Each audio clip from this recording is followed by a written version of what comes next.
Welcome back to Project 94 for another Diecast review on the channel.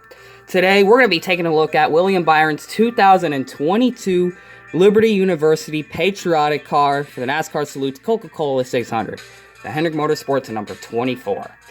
This car right here is an absolute beauty, a beauty with that metallic. Holy cow, and I'm really glad they kept that attribute for this car, because this right here is a patriotic, what I would call a patriotic throwback. And why am I calling it a throwback paint scheme? Well, I'm going to show you guys why I am later. Although there are differences to the car this is a tribute of, and we will show that later in the video because I'm able to do the comparison because I have the diecast on tap. So very, very cool. Number 24, ZL1, Hendrick Motorsports, and the front with the gazillion stars. Got the Liberty University patriotic style logo with the hood vents wrapped over the decals like they should be. And of course, on the windshield banner, you got FC Grider, one of those two. Please correct me if I'm wrong. Got the patriotic banner with the air vent so the driver can breathe out of that, which is kind of fuzzy. I mean, some of the print quality, some of the fuzzy graphics, it's not as bad as the Authentics in some areas, but sometimes the decal resolution can go down a little, such as on the Goodyears, which I will point those things out. Don't think I'm not going to point that out. Got Sunoco right there, Goodyear, the Honor and Remember wheels, the dark gray blackish rims. You got the NASCAR Cup Series, NASCAR Salutes 24, William Byron, Cronus, Exalta, Cincinnati, Mac Tools, and Siemens. Liberty, huge on the side, the LU50, so this must have been like an anniversary, like special type of car, which adds value to the diecast. Got the two race winner stickers, HendrickCars.com, Valvoline, and the little Hendrick little sticker right there. You got Exalta on the quarter panel. The back, you have Chevrolet, Valvoline, Liberty University. Number 24, ZL1 Camaro. Got the LU with the stars. Byron, and no roof sponsor this time around. And this is where we're going to start reviewing the paint scheme. So you got the beautiful dark blue metallic. Wow, this looks awesome. Like, these metallic cars are always my favorite of the diecast, because just look at the way the paint sparkles on it. Just the sparkle. And even the 24 appears to be normal. But just look at that paint right there. How beautifully the decals come over that. It's just absolutely spectacular. The way it's wrapped around the metallic and how the metallic just complements. Look at the hips with the metallic. It just, all the blank areas of the paint scheme where you can really see that beautiful royal dark blue metallic paint. This is definitely a unique next-gen car, so this is kind of like a new color for it. It's definitely not a wrap. That is true paint on there, and I love it when they paint these cars the legitimate colors. This is actually how the Liberty car used to have on the backdrop. Used to be this type of metallic, and it looks to be a lot more than last year, which, as I was bringing up, is a throwback, and I'm going to bring it in right now, folks. Here it is. This is the car that it's being a throwback to. So I'm going to compare it really quickly. I'll bust it back in after I finish reviewing the new diecast, but just an idea of the type of throwback it's going to be. So we got the stars all over it. But we're going to start at the bottom first. Black splitter, black spoiler. Of course, a bit of a white outline underneath where it used to be more of a white splitter. Then you got the red going over. A little bit of the grille pieces. It's going to stop a little before the headlights.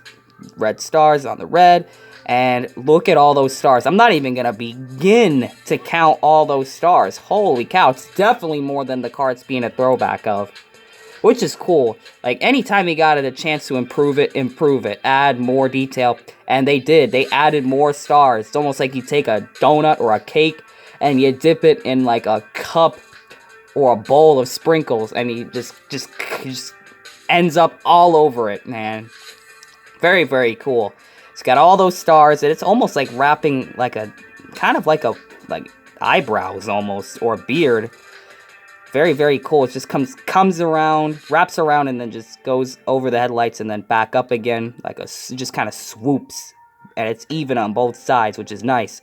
And then, of course, underneath the headlights, the stars are just going to go all the way around a row of stars. And then a pair of 3 next to the back corners of the headlights.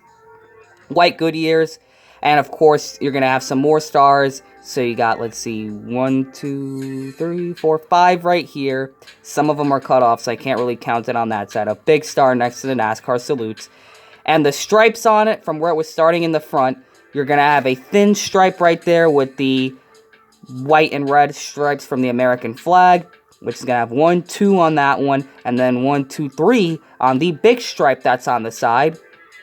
Very, very cool. Just wraps across and it stops. It's pretty much like a side design, and the biggest stripe is going to be on the top, the thinner ones on the bottom. Of course, the Liberty's got that nice outline to it, big, bold, and on the side, beautiful, giant letters. Of course, the biofuel right there. The back is going to have nothing on it in terms of the scheme besides the paint, the 2 stars on the deck lid, and then the many, many more on the roof where Liberty used to be at. And now I'm going to compare the schemes. Oh yeah, by the way, just black side skirts on this one. Let's compare them. Now this is the car it's being a throwback of. Here it is. Absolutely spectacular. Of course, there are changes like the shade of red and all that in some areas. This one here is from 2020 because I believe the 2021 was canceled. But the scheme was almost the same either way. So here it is. Very, very nice little set. If you did not get the 2021 or the 2020, definitely get the 2022. And of course, I'm going to compare it. I would say if you can and you find them together, get them both. Because this is a beautiful, beautiful set right here. Let's look at that. They kept it the same. No reason to change it. And of course, the number colors are the same. Which, how can we forget to take a look at the number colors? So, oh, I just noticed another difference. You got George Rogers, it looks like. No George Rogers on this one. I wonder why that's not there anymore. The top is going to have the dark red outline with the white number fill-in, and on the other side, it's going to have the white outline shadow with the dark blue number fill-in. Figured I'd bring that up. And of course, under the headlights, the white one from the top, the white and red number from the top of the car. And then the back is going to have the same number that was on the top and under the headlight. But back to the comparison now. Hertz is gone, so they had to fill out the little gap of where Hertz used to be with LU50. Very, very nice. Looks a little bit more refined with those colored rims, which is really, really cool. Like every fin, okay, maybe except the top. Did they even do the roof rails on it? Oh wow, so that looks like they left it alone, or you could barely see the black roof rails, but just cannot see it. It probably is on there, but the way the camera's picking it up, it doesn't look like it is there, but it more than likely is, because they usually have the black roof rails. But just the way the paint comes onto it, it's almost too nice, too nice to paint over. But here it is, different tribute soldiers or Air Force members, you know, people like that on there. Very cool they still do that, put their names on like that. Very, very cool. Of course, the splitter in the front is different because it was more white last year, where it's now more black due to the new next-gen mold. Very, very cool. You can see how the nose has slight changes, of course, casting-wise. The back, the taillights are mega. And of course the Camaro, it's not a 1LE anymore, now it's just a standard ZL1, because the 1LE used to have the little front canards, just like the street car, and now it doesn't have it anymore. Just kind of little things like that when you compare a car from 2020 and 2021 to a car from 2022 with the Chevy. So we're going to give you guys a 360 view of it. Just beautiful, man. Just a beautiful, beautiful set for you William Byron fans. So here's the front of the car, if the camera can focus. Here's the hood.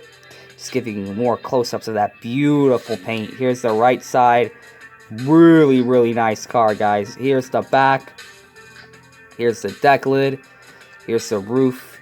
Here's the left side, if the camera can focus in on it. As you can see, very beautiful.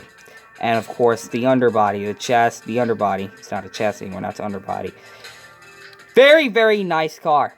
I gotta say, definitely get this one. This is a beautiful, beautiful car. And if you're gonna pick them up together if you can.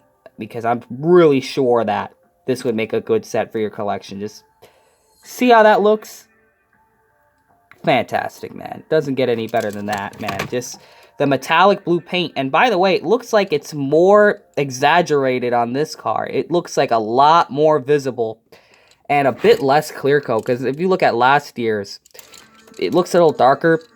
Just a bit, not that much darker. Oh, wait. It's actually a bigger difference than I thought.